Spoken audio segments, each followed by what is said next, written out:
naman, be? Nireject ka ng crush mo? Ang pangit niya kasi. Tara na nga, baka mahawa pa tayo sa kapangitan niya.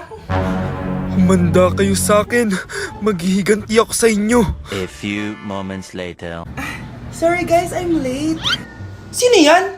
May bago ba tayong kaklase? Be, si Scarlett yan. Oh, hi. Ako nga pala yung sinabihan yung pangit dati. Boyfriend niyo ba yung mga nandun? Sabi kasi nila, ang ganda ko daw. Ikaw yan, Scarlett? Hindi pwede. Paano nangyari to? Magpaganda ka na rin, be. Baka habulin ako ng boyfriend mo. Bahala ka. Bye.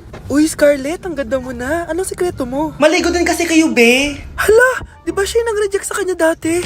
OMG. Sorry nga pala sa nasabi ko sa'yo dati, pero sure na ako ngayon na gusto kita. Eto, para sa'yo. Okay. So tayo na? Pwede ka na umalis. Ang kapal din ng mukha mo no? Sorry pero may boyfriend na ako.